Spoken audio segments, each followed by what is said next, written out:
Vision 2023 back in the Remarkable Results Radio podcast studio. Honored to have Carolyn Coquillette here. Honored to be with you, as always. Thank you, always. I don't know how many titles you have now. Maybe you have secured a new one, Luscious Garage, San Francisco. We had you on in the way early days to tell us about this incredible brand you built and the hybrid repair for all the Priuses. And I remember that incredible story. Of course, God, we got to have a shop management system. So let's start Shop-Ware and be the CEO of Shop-Ware. And now you're here because Shop-Ware has evolved to the point where now you have a really cool app, and we're going to do another episode on that. But Luscious Garage is evolving. And that's, Carolyn, I love this story about rebranding your business and moving it because there are some people in our industry that may be in the position of wanting to rebrand themselves. Yeah. And I think it's a great story. Oh, thank you. So tell us the name of the new business. Earthling Automotive. It's off the charts cool. Thank you. When I heard you talk about this, I think what ASTE you may have, did you mention it back then? Probably. You were working on it. It's been going on for a while. I sat in a seminar that you were doing on hybrid EV opportunities. And if it wasn't in public, it was afterwards. We were chatting, and Earthling Automotive. And I said, if I know Carolyn, she had to go out and get a committee and hire some people to help her figure it out. Tell us the story. Oh, well, sure. So, it starts with the story of Luscious Garage, which, of course, is a very unusual name. And you probably read the article that I posted on LinkedIn. But, yeah, the name Luscious was fun, seemed like a great idea. But in hindsight, I've tried to avoid making that mistake again. So when we had the opportunity to look at starting a software company, we picked a very straightforward name like Shop-Ware. Didn't need to be overly cute. No mistake. And there's a dash in the name, and there's another Shop-Ware that we later discovered it didn't exist at the time that we created it. So now there's like a bunch of other software companies with shop whatever in their name. Sure, so Sure. I know. But nonetheless, as we were looking at going towards electric cars, it was like, all right, maybe this is finally our opportunity to sort of move forward in all the ways and sort of acknowledge the learnings that we've had from early days. I mean, folks who own repair shops, unless they bought an existing shop, remember what it was like when you kind of, birthed this thing from, out of nothing. You create. You go from 0 to 1, and those early times are very different from the business that you're probably running today. And there's a lot of learnings that happen in that journey. And so one of those was saying, okay, we want to do something special. We want to do something cool, but let's really take the time. Let's put in the effort to sort of decide how we want to rethink this and what is this thing about. And it took a really long time. We had like a long list of names on a spreadsheet that was circulated to, I don't know, like 50 plus people at sort of the end. We had a lot of people chiming in on it. There were a lot of sort of math related things like Helix or like Evolve or something. By the way, I like Helix. Yeah, Helix wasn't bad. That's probably like the second place. Okay. I also was into the name Reveal for a while. I thought Reveal would be really cool. Electric car. But then I thought Reveal might have the same problem that Luscious Garage has, Oh dear. Oh dear, stop it. Right, Don't go there. But see, I didn't make that mistake. It's like, nope, this is still wrong. Oh my God. I can't believe I'm hearing you say that. So nonetheless, we did the work, and I had hired a company to help with this, not just with the naming process, but also sort of the overarching brand and logo and so on. So just the creative sort of package here. And those folks originally, when I first engaged them, they said, we think Luscious Garage is the best name. It's unique, it's clever, you have great SEO. Why would you disconnect yourself from that? You got a great reputation online. And I said, you're not working hard enough. You go through, if you put the suits paces and you come back to me and you give me some other alternatives and we still think that Luscious Garage is the best name, then I'll accept that. But you need to give me some viable alternatives. Don't just tell me that my idea from 16 years ago was the best. Well, at this point it was probably 15, but whatever. And so they did. And so when they finally came back with their own list, it was maybe like 20 different ideas. and Earthling was probably like 14 on the list, but it just jumped out on the page. You just saw the word. It was so delightful. It was so unexpected, and yet it instantly encapsulated so many interrelated things of what we're doing here, like the sense of progress, the sense of innovation, the humanity, environmental component. There were just so many things that were just built into that word. And it was also like delighting and approachable and like sweet. And by the way, more easily spelled and like kind of like unclaimed. You can go out in the internet and there's a couple Earthling things out there, but largely you search Earthling Automotive and there's nothing. There's no one operating kind of in that concept inside of our space. So it was great. It was just like, you know what, this is what we need to do. So we kind of passed it around a little bit and thought about it for a minute. And then it was like, did a trademark search. And then when all that came back, the URL was available. It was like, we're going to go. In your gut, when you saw that, did you get really warm to it right away? Oh, yeah. It was just like, we did it. I love you were saying environmental, delightful. I mean, you got all these adjectives that explained what the brand means. Mm-hmm. But Helix is interesting. When I first heard you say the words Earthling, the only thing I could think of was E.T. Right off the top of my head, it was E.T. Mm-hmm. Phone home. Yeah. Or text home. Yeah, text. Oh, my God. Or do a URL share or something, So interesting. So new logo, new building, right? Are you moving? Yes, You're we're moving. moving to a new building. It's not too far away. It's about 4 miles. It's the next highway exit down in San Francisco. It's a different neighborhood than what we're in, but it's outside of sort of the radius of congestion. So that's helpful for people. So I think it's actually going to be easier to get to for many hours of the day, which is one of the problems with San Francisco is that it's obviously it's a big city. There's a lot of people there. Traffic happens in California for sure. And so while it may be convenient if you're working around the corner from the shop, for a lot of people in San Francisco, it's still inconvenient, even if we're in the same city. So being in a neighborhood that's just easier to access via highway and less traffic is, I think, an advantage. When anyone thinks of moving, forget the rebranding. But then I'm going to move to another location 4 miles down the road. Yeah. Are my customers going to come with me? Yeah. I mean, we've had some people email. We've been, doing this whole marketing campaign, content calendar to notify our folks about what's happening. When's the move really going to take place? We're in the current building. We opened February 1st, and we started sort of redirecting our customers. And so we've got like a 2-month transitional period. Then we're going to close Luscious. There will be no more auto repair as of April 3rd. So like March 31st is our last day in that building. But we're going to stay in that building for training, which is, ideal because I have a lot of crap there. I've collected a lot of junk.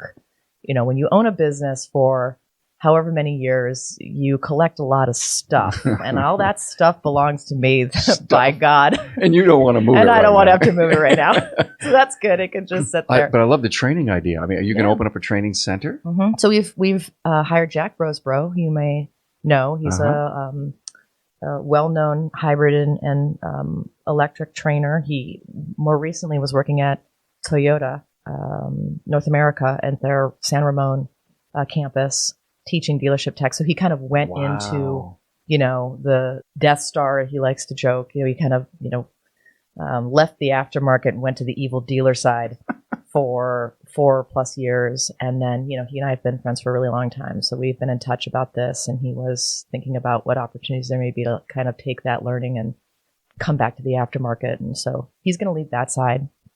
Absolutely delighted that he's taken the leap. And then we have another gentleman, Lair Tizata, who is previously from Toyota. He was doing Toyota racing development. He's also with Honda as an engineer prior to that. So OE, but then he ended up working at Tesla, and he actually reported to Elon Musk for a period of time, setting up their dealerships when they were first rolling out the Roadsters. So he was involved with Tesla in early days, went from Tesla to Lyft. During his stay at Lyft, he was part of the Shop-Ware implementation at their driver centers. So Lyft opened 24 locations nationwide, and they had been running Shop-Ware. And then COVID really kind of dealt a blow to Lyft. So they ended up sort of ramping down that initial project, and then have since decided that they need to close those stores. And that's actually the location that we're now taking over in San Francisco, is the store that they set up and that Lerta originally designed. Where Earthling is going. Mm-hmm. Okay. And Cool. so it's this kind of kismet, small world, sort of amazing thing. But nonetheless, I was talking to Lerta because I met him through that relationship and knew that he had moved on. And so he and I were talking about wanting to start this new business, and would he come and help me run it? And so he was sort of helping me with some of the real estate search and so forth. And then this building came up that he had been involved with personally, and was just like, oh my gosh, what are the chances? So he's now left his previous place of employment and is now our COO at Earthling, and is setting up this new store. And he'll be, the captain of the ship to help us to grow it both across the service side and the trading side. It sounds like Saturn, Mars, and Venus All lined up. were all in line. Yes. No. Mm-hmm. Whoa, what a story. Yeah, it's crazy. Okay. So I don't think it's luck either. I think you played your cards well. You know enough people. yeah, I mean, you develop a career and you have an opportunity to meet different fantastic folks, and this is why you just try to have good relationships and always act with integrity, no matter who you deal with, so that if and when there's an opportunity to work with them again, you're already in a good spot. A very powerful statement. Hey, it's no secret. We're facing a technician shortage, and Napa Auto Care has a solution with the Napa Auto Care Apprentice Program. The program was pioneered by one of our own. Pete McNeil and Master Technician Jake Sorensen from McNeil's Auto Care in Sandy, Utah, realized that the problem of not having technicians available for hire was not going to solve itself, and decided to take action and look at a different audience of individuals available for hire. A focus was put on younger individuals with the right passion, desire, and attitude to work in the automotive repair industry. Jake and Pete sought after these individuals and developed a technician apprentice program to give them the training needed to become a successful technician in today's world. The Napa Auto Care Apprentice Program includes a comprehensive 9-stage curriculum that includes a variety of types of training, and they are classroom training videos exclusive to the apprentice program. Now, these videos provide in-depth training from a successful master technician. Also, Autotech classes with instructor-led courses offered through Napa Autotech and Autotech e-learning. This web-based e-learning is designed to target specific training topics. And finally, hands-on learning. The apprentice will apply the skills gained from the classroom training videos, Autotech instructor-led training, and Autotech e-learnings in the shop with the guidance of a mentor. The apprentice program curriculum is competency-based, meaning an apprentice can move through each stage at a pace that best suits them. Most apprentices complete the program within 2 years. Upon completion, apprentices will have earned ASE G1, A4, A5, and AC certifications, adding industry validation to the skills an apprentice acquires. Look, having an apprentice in your shop will ultimately benefit your bottom line as they advance through the program. And in most cases, as the apprentice develops their skill set producing billable hours, you'll begin to see a growth in your gross profit by stage 5. One of the largest barriers to entry for individuals looking to enter the automotive repair industry is the cost of tools. Now, keep your apprentice motivated with an apprentice toolkit. Now, Napa Auto Care has worked with our supplying partners to offer an exclusive comprehensive tool set, including a 4-drawer tool cart for all registered apprentices. Hey, to learn more, members can visit member.napaautocare.com. What are you going to do different at Earthling than you're doing at Luscious? Yeah, so initially it's going to be largely the same cars, right? We've got existing customers. We know how to fix those cars. We're very good on those cars, and that's great. And that actually will allow us to sort of incubate early EV learning. So both in terms of, yes, we're going to be doing training, but we also need to get the cars in and learn on the cars, see how they break, fix them, learn about the customers, etc. We've been doing some of that already. I think you know that I hired someone out of Tesla who's been kind of on the road with me doing these Earthling presentations over the last Is that year Tony? and a half. Tony? His name is Darren Denise. Oh, Darren Denise. Okay. Yeah, so he has helped me articulate some of sort of the common failures and diagnostic protocols and other kinds of things, kind of at the front of the classroom. You're basically telling the shop owner, please don't be afraid of this thing. There's some great opportunities for you. That's right. Open your heart to your Tesla customer, because you can't ignore the fact that this vehicle needs to have service. Oh, they And- all need service. I mean, even when Prius first came out, people thought, they were never going to break. And even the customers, I was recalling this last night, that the customers would be like angry that like the car needed something. It's like, it's a machine. Oh God, yeah. And unfortunately, that's what they're sold, of course. Hey, buy this car, it's going to need nothing ever. Yeah, I know, ever. And, surprise, surprise, the check engine light comes on. So the Tesla environment, what's interesting about Tesla is that, first of all, obviously it's an aging population of cars, which is great. That's why it's the right time to start focusing on them.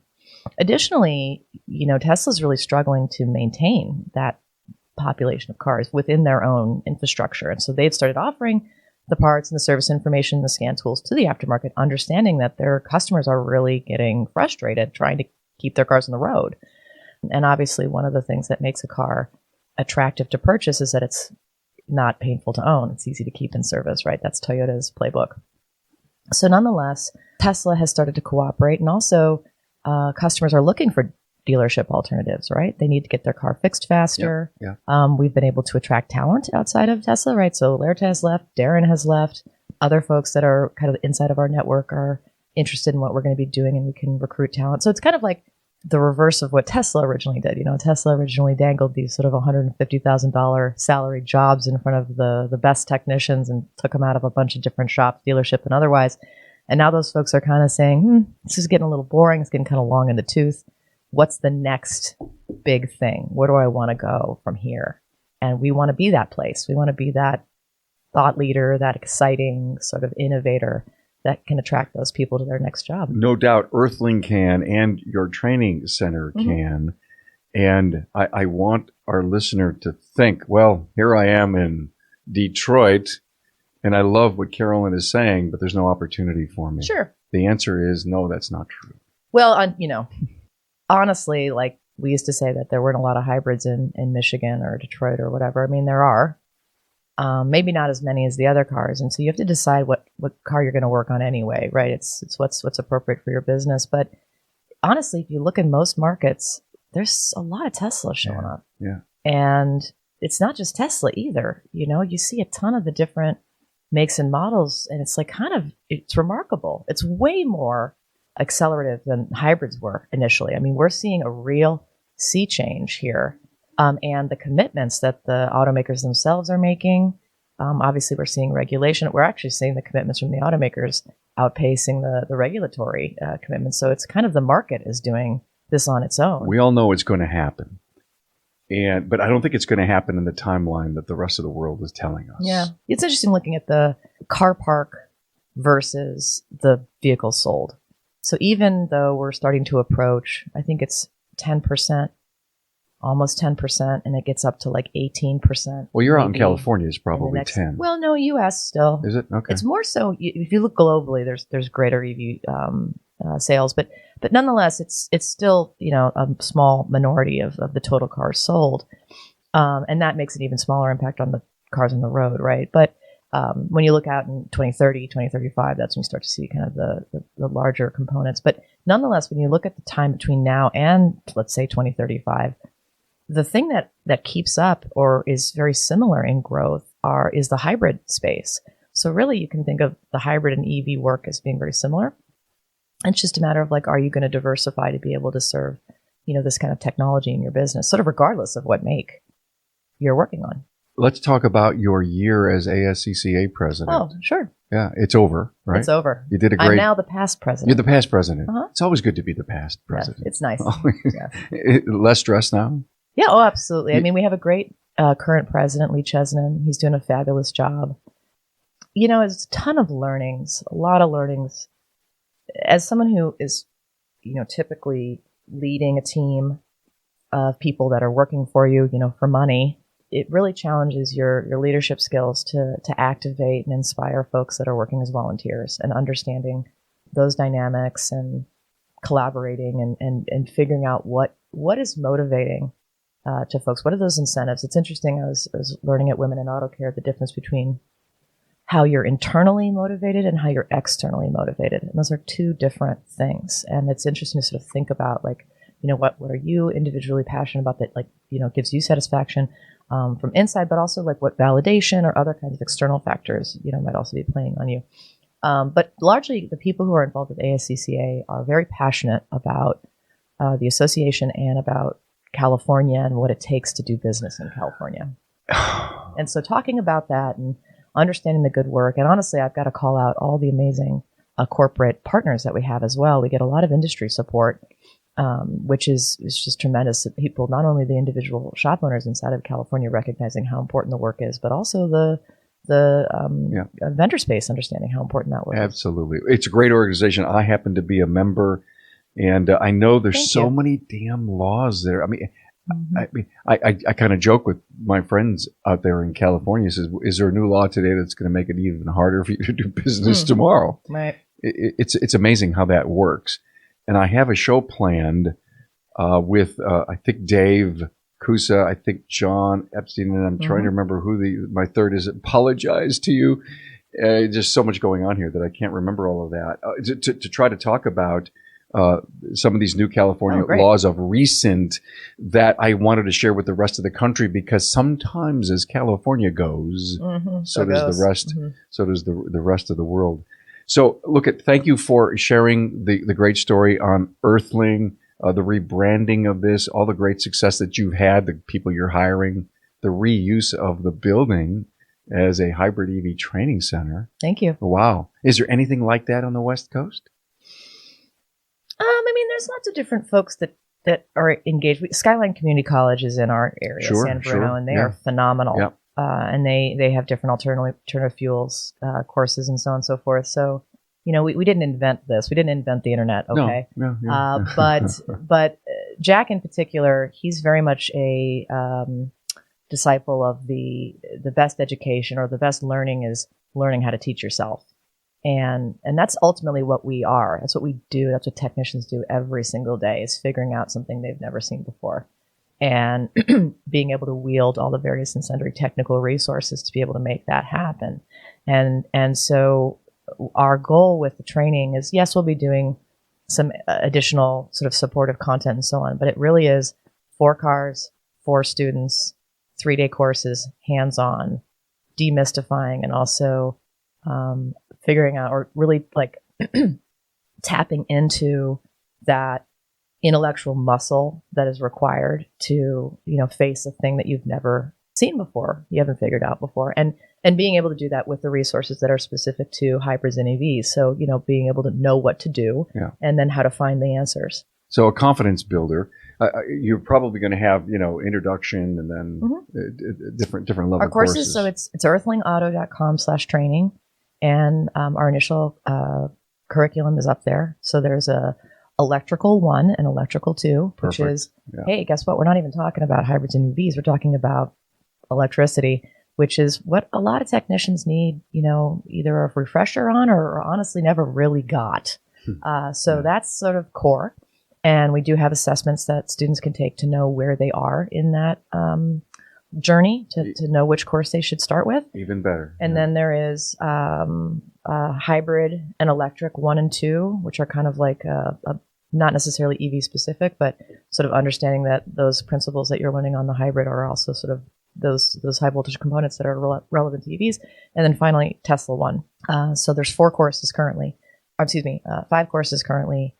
drafted, and we'll be offering those courses beginning. We have initial Tesla 1 course this month in March we're offering, and then the hybrid and EV courses will begin next month in April when we close the shop. Where do you find the time to do all this? Well, I'm not doing it as much. I know you're delegating. I get other all people. of that. I mean, again, time management is everything. So figuring out how you need to spend your time and where you need to focus, and then you work the problem, right? If you're spending time on something that you have decided that you shouldn't be doing, or you can't do anymore because you need to do something else, then you figure out how to make sure those needs are met some other way. And I'm blessed not only to have an amazing team at Luscious that I'm fortunate to be able to take with me to the next business, But additionally, the team that we've built at Shop-Ware is best in class.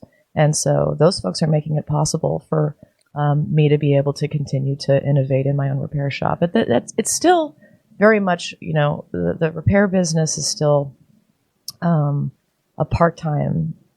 I'm probably working maybe 10 hours a week on that, and I'm probably spending 40 plus hours a week on Shop-Ware.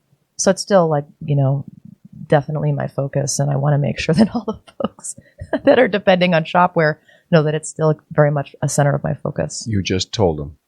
I just told them. Thanks, Carolyn. Thanks for the opportunity, Carm. Yeah, it was great. We're here at Vision 2023, sponsored by Napa Auto Care, speaking with Carolyn Coquillette from Earthling Automotive, formerly Luscious Garage. That's and right. of course, the CEO. artist formerly known as The Garage, I love formerly that. known as The Luscious. garage. That's funny. I love that.